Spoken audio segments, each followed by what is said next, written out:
Mayong adlaw kinyong tanan mga ka-dear friends. Kininaw sa mga inyong ubos nga lagad nga si Papa Joe. Karong adlaw, lahi na sad nga istorya nga atong idalit kaninyo ug hinaot pa nga inyong magustuhan. And of course, ayaw mong kalimot sa pag-subscribe sa tuang YouTube channel ang Dear Papa Joe. I-appeal na lang sa pag-click ang notification button para ma-notify mo sa mga bagong istorya nga atong idalit kaninyo.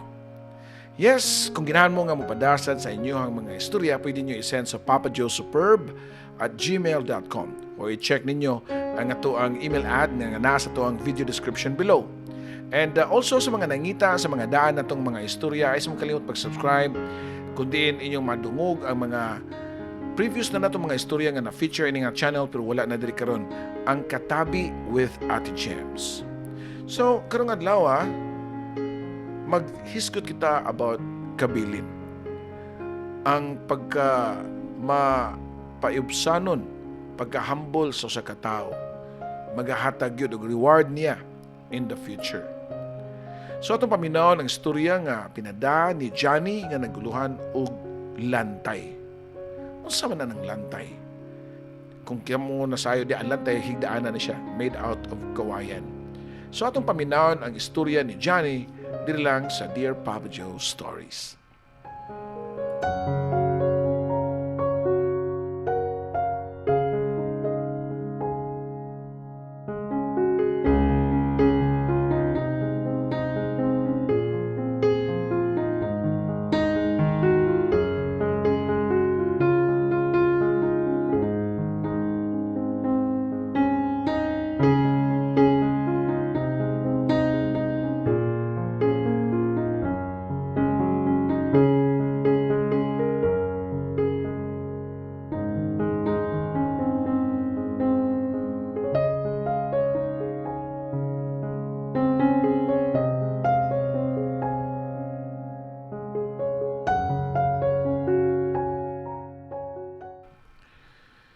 Dear Papa Joe, tawagan lang ko sa pangan nga Johnny.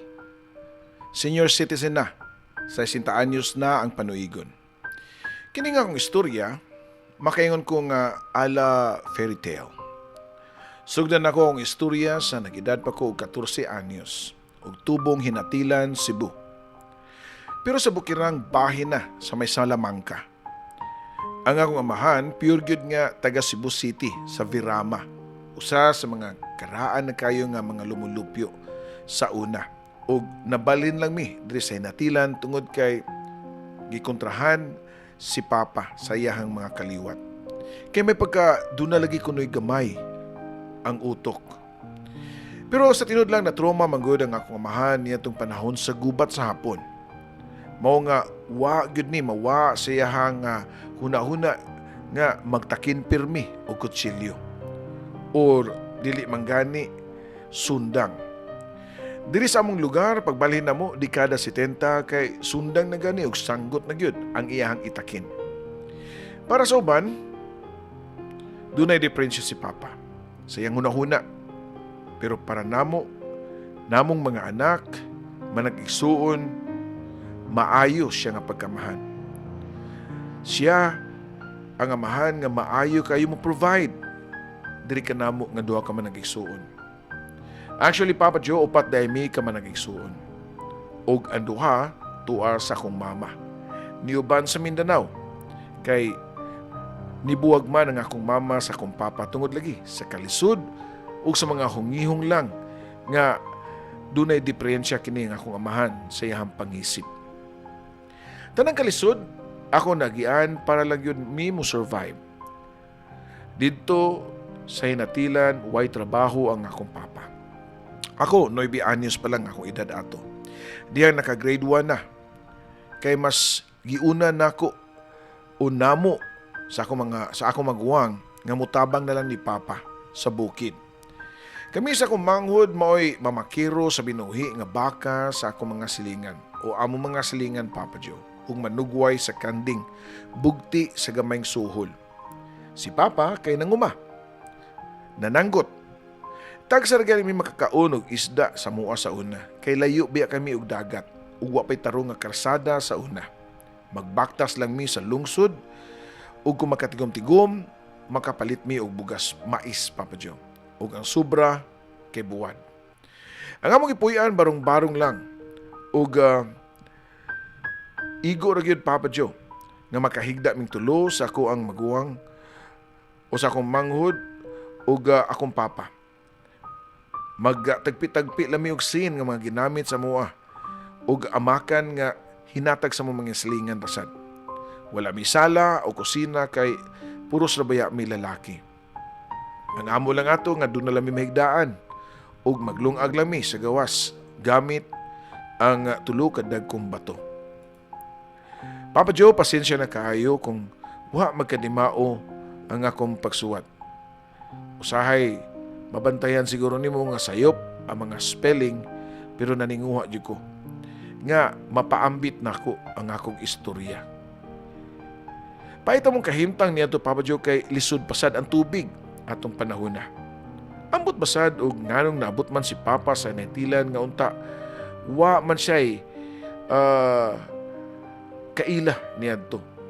Mga 40 na manggod siguro si Papa atong panahon na Papa Joe ug ako 8 anyos pa lang. Kung wa ko masayop. Siguro ang gusto lang ni Papa nga mapalayo sa mga tao nga ubos kayo og pananaw diri kanamo. Kay lagi matod nila may kuwang-kuwang ang akong amahan. Kaysa ako nainumduman magod, labi na og magpasko og dadon mi sa akong papa sa among mga paryente namo. Kay mura man sila og hugawan namo Papa Joe. Mura sila og ludon nga magtan-aw namo. Nga dili gani mi padayunon sa ilang sala. Hinuon pakanon man sad mi ug panagaan og mga sinina nga biya na sa akong mga paryente niadto. Usahay sa linghod na kong edad nakapangutan ako nga pinangga ba kami sa Ginoo nga mura man mi og kahadlukan sa among mga kaliwat. Mura pa manuon mi nga dunay sakit nga sangla nga hadlok magunitan kay basin og makatakod. Padayon ang among panginabuhi sa bukid Papa Joe hangtod nga niabot ang panahon nga nasakit si Papa. Kusog masagod mo inom si Papa og tuba sa una. Kalit lang siya nga nagluya og naglubog na lang sa banig sa among barong-barong. Matod ko pa sa igsuon Papa Joe nga ato na lang dalhon si Papa sa Merico para mamaayo. Sugyot ko pa sa igsuon kay maluoy naman ko ni Papa niya itong panahon na. Merico di ay ang laing term sa mananambal sa mua. Ug nitubag po ang igsuon nga unya kung sa may idalit nato anang Merico nga muingon baya na nga ihawan si Papa og manok para makita nato kung si sakit niya. Unya wala baya tay buhing nga mananap diri. Matod pa ni Manoy diri nako Papa Joe.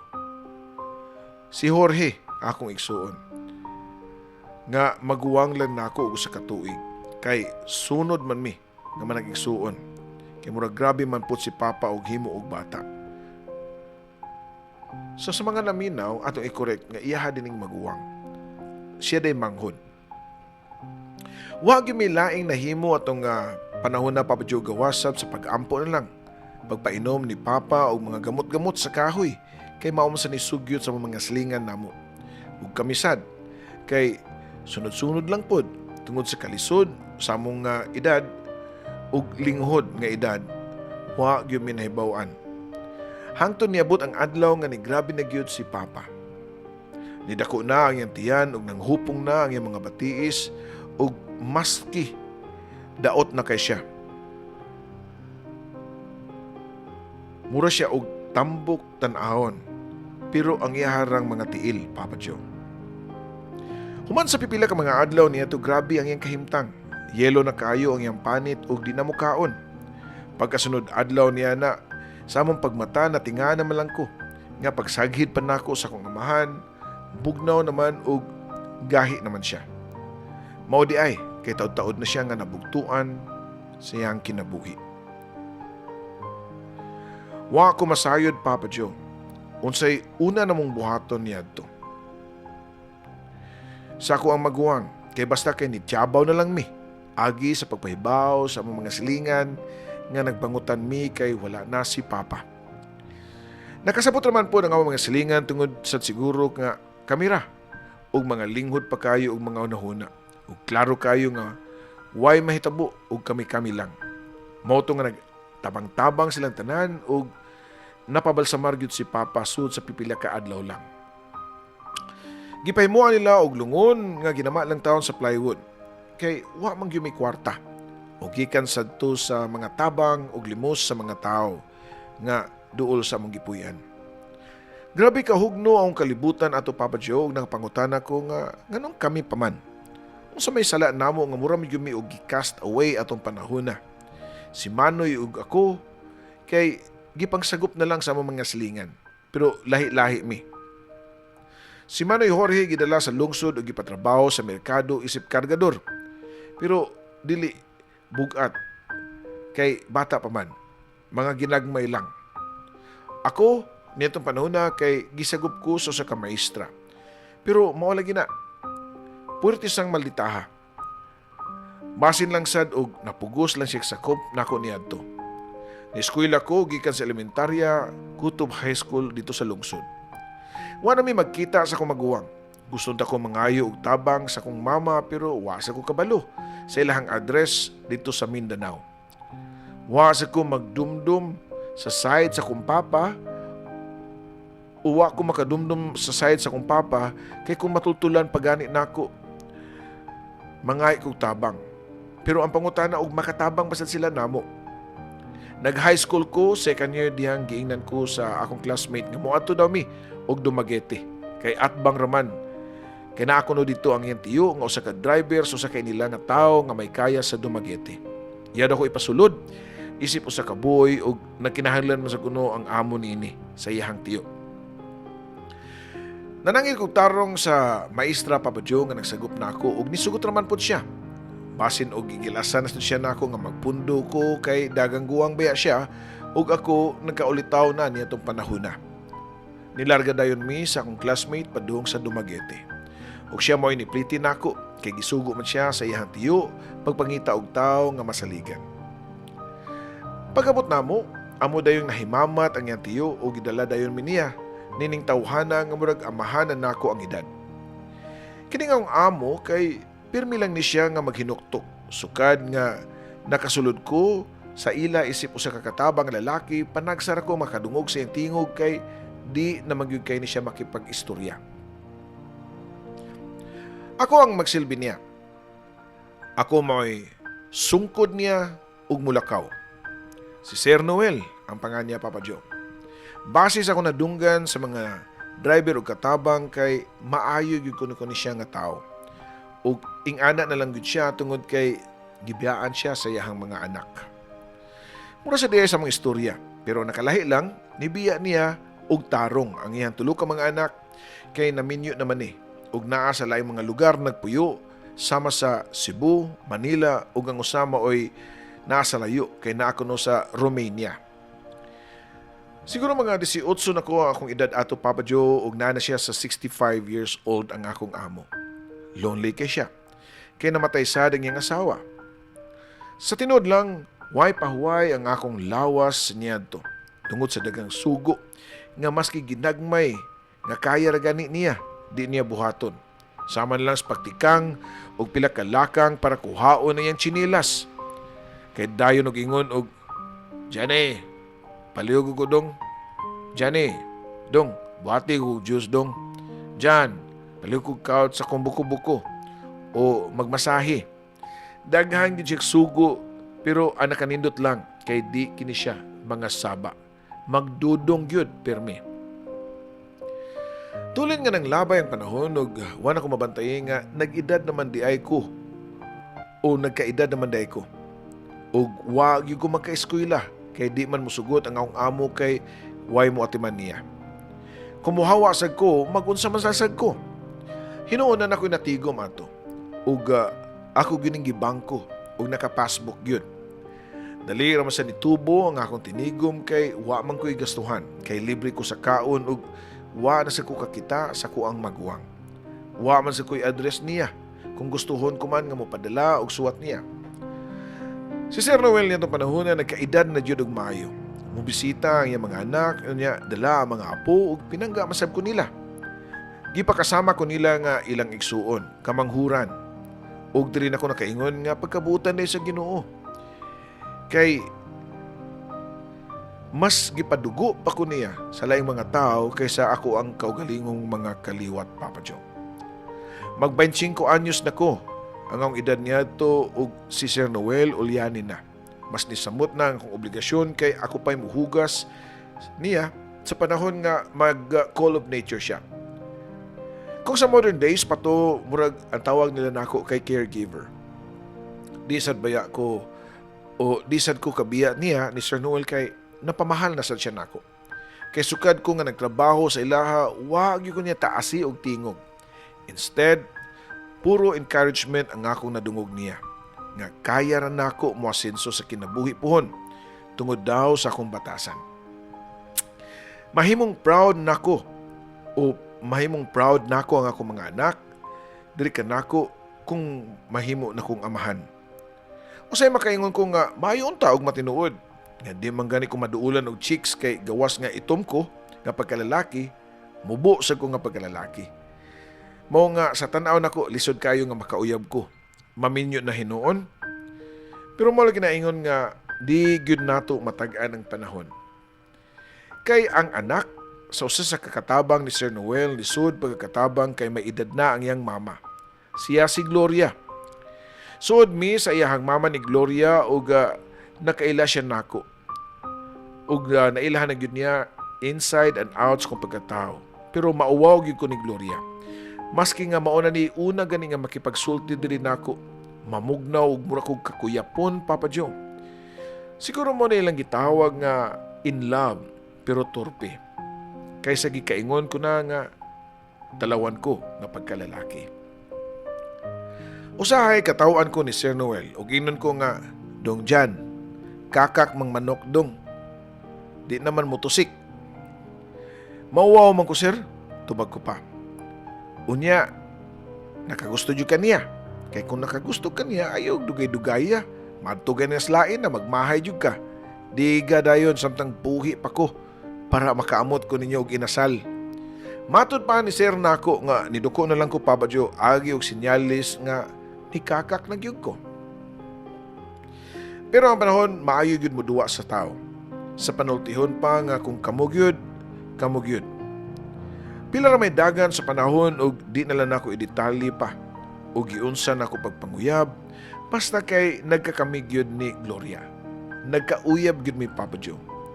Tungod kay naa may naitabo namo, tali namong duha. Tungod kay excited kay mi nga makalapa ang leon ug ang karniro, nagbunga gyud kini. Naka-decide mi ni Sir nga og sa ginikanan ni Gloria nga ipakasal mi. Di man gyud malikayan nga makamras gyud sa leon, sa karniro, nga susama ra og gipuy-an Papa Joe. Mudalikyat gyud mi. Nahitabo ang kasal og gitambungan gyud nilang duha ka mga og gitambungan gyud sa duha ka mga anak ni Sir. Gawas lang nga katong naa sa Romania. Sa akong side, ako maguwang nga usa ka mananagat niadtong panahon na ang niaten. Gipapangita gyud siya ni Sir. Gusto sa iyang driver nga o gisugo niya ang iyang driver nga taga-hinatilan sad. Kini si Sir nagkaedad na gyud ug magsige na ni og higda. Naagyo ni siya higdaanan nga catering kawayan o lantay. Kami ni Gloria nagyapon mi puyo sa ilaha. Kay dako masad ang balay gud ug kinahanglan nga na ako. Kay ako baya ang gagam ni Sir. Og di lang di ay ako. Apil na sad si Gloria ang mugam niya. Ni grabe na gyud ang sakit ni Sir niyadtong higayuna. Muadto na siya siyang lawak o muadto na sa iyang lawak ang usa ka abogado nga iyang gipakuha sa iyang driver. Siyempre kay pribado man gawas lang pug ko. Og pila to ka adlaw gyud na nagbalik-balik ang maong abogado Papa Joe. Sige slag istorya sa mahimong kabilin sa iyang mga anak. Niabot gyud ang panahon din nabugtuan gyud sa kinabuhi si Sir Noel. Og nagbangutan ming tanan kay gawas nga wan ami trabaho, suod na kaayo namo siya isip among amahan. Nangabot ang mga anak ni Sir pagka ugma ug pagkamaayong tao nila Papa Joe. dili sila matapobre. O siguro nakuha nila ang batasan ni Sir Noel. O siguro sa ilahang inahansad, kay wa may trace nga bati nila. Nalubong na si Sir Noel ug niabot ang panahon nga mahibaw-an na namo unsay dangatan namo ni Gloria ug sa uban pa nga mga katabang sa panimalay. Niabot ang abogado ug gitigom ang tanang mga anak ni Sir Noel ug kami nga mga trabahante sad niya. Dito gitagsatag sa pagbasa kung si kinsa magkadawat sa gitagaan nga katikayunan ni Sir Noel. Nabahin na ang tanan, sa last will apil na ang balay. Ang balay magpabilin, ang driver isip usa ka caretaker kay nahipunta man kini sa anak nga naa sa Romania. So ipabilin lang ang driver, isip usa ka caretaker di ay Papa Joe. Pasensya na Papa Joe sa akong suwat. Again, mura mong no read, no write. Pero nakaskwela ba ako? Padayon sa akong istorya Papa Joe, ang mga yuta o balay nga lain pa nga gipanag-iya ni Sir tua sa iyang ubang mga anak. Pero wa pa mahuman kay kami ni Gloria giapilan sad mi og bahin ni Sir. Gitagaan mi og 100,000 pesos ug dako na kay na nga kantidad niadtong panahon na. Pero dunay request sa last will nga madawat kuna ang maong kantidad kung dawaton nako ug ampingan nako ang higdaanan ni Sir Noel. Maski wala pa'y kwarta kay dawaton gyapon nako to kung ihatag to nako as remembrance. Pila ra may istorya pa ba Joe na malik mi ni Gloria sa inatilan ug nipalit mi og luna nga igo katukuran og balay. Gisubrahan sa diay nako si Manoy kay may tinigom naman sa ko nitong panahona sa akong sweldo ug gipalitan nako siya og sakayan nga pandagat. Nagpatukod ko gamay nga payag ug gigamit gyud nako ang lantay ni Sir Noel kay pugnaw man sab higdaan. Wa man sad na niya gamita dihang pinal siya o diyang namatay siya. Mao nga di ko kuyawan. Anong kuyawan man sad ko nga kamayong tao ato niya.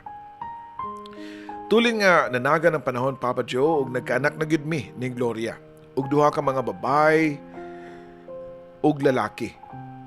Simple ra gyapon ang pagpuyo. Niabot na sad ang panahon nga nagkalisod-lisod na mi kay mag-college na ang among mga bata. Kay gasunod man sad sila. Pero gipalayggit lang ako si Gloria Papa Joe para di na mapunan. Samtang naghigda ko sa lantay sa kawayan ni Sir, naguna-una asa ibayad sa eskwelahan, sa mga problema nga nangabot sa akong kinabuhi o sa nahitabo sa akong kinabuhi, nanumbalik na ako ang tanan nga mga panghitabo kung unsa ko kalisod sa una. O kung nakaskwela pa siguro kong tiwas, magmalipayon ba ko? Magkaanak basag ka ako. Kumpara sa nitabo na ako sa kinabuhi na ako karon. 40 kapin ako ato Papa Joe og sakit na og sugod ng ako ang lawas. Og nagsugod na to. Sa sige na og limbag-limbag sa lantay Papa Joe kalit lang nga nasiak kay gabok na kaayo kini. Nabuak ang mga haligi ani. Ug mo gyud ako nakita nga naay ni gilaw. Murag naay samin sa ilawom. Abi nako og wa ra kadto. Pero akong gilili kay lahi man gyud. Mo nga ako na lang yung gibuak nako. Ug mo gyud ako nakita nga may mga alahas nga nakatago dito. Sa upat ka haligi naagi siya gisud. Mao di ay nga gipampingan ni Sir nako. Mao di ay nga naa siya pasumbingay nako sa una kay may gitagana gyud siya nako. Nagamit gyud nako ang ubang alahas nga makalabang ang akong mga anak sa pag-eskwela. Pero ang uban ani alang gihapon namo, gitaguan kauban gihapon ang lantay ni Sir Noel. So sa kakwartong gipagama gyud namo og tuyo. Siguro wala to niya gihatag during sa paghatag sa last will para di sad malain ang iyahang mga anak. Nakalampos gyud doon ako ka mga anak Papa Joe ug ang babae tuwa na sa Amerika. Usa na ka nurse, tuwa puyo sa usa sa anak ni Sir Noel. Ang usa naa diha sa Cebu City, usa ka electrical engineer. Si Mano sad tuwa, sad to say, sayo nga gikuha sa kahitasan. Saon man nga naliwat man siya ni Papa, sigig inom og ni complicate sa iyahang atay. Sa 60 anyos na ko Papa Joe, pero hait pa sa makabag-ong teknolohiya. Mao nga nakasuwat ko nimo ani. Maghatag og inspirasyon sa uban nga ang batasan di ay usa sa sumbanan sa kalampusan. Kini ang imong ubos nga magtatampo, Johnny. Daghang salamat, Johnny, ug sa ato sa mga kaigsunan diha. Kung doon mo isusama nga istorya sama kang Johnny nga maka-inspire sa atong mga kaigsunan, ipadala ninyo sa Papa Joe Superb. Di mo gyud nato matag-an gyud ang dagan sa panahon. Di nato matag-an ang atong kinabuhi. Usahay daghang kitag mga pangutana, usahay makabasol ta sa atong labaw nga makagahom nga murag unfair. Pero moabot ang panahon nga mahibaw-an gyud nato kung usay silbi nato nining kalibutana. Kung hinaot pa nga, di lang sa Diyod mo give up dayon. Kay sa matag sakripisyo na to, magbunga man sa Diyod na. Di lang diha-diha dayon. And do not expect something too much. Kay tanang mga gipangandoy na to ni kalibutan na, always remember nga temporaryo lang kana. By the time nga kita ay mawa ni kalibutan na, di good na to na siya madala. Pero sa katapusan sigurong hugna sa to ang ginhawa o sa di pa kini mabugto, baon nato ang mga nindot kaayo nga mga memories nga nabuhat nato sa ato ang mga mahal sa kinabuhi, sa mga tao nga nasa tong palibot. Daghang salamat, kini usab ang ubos nga lagad, Papa Joe.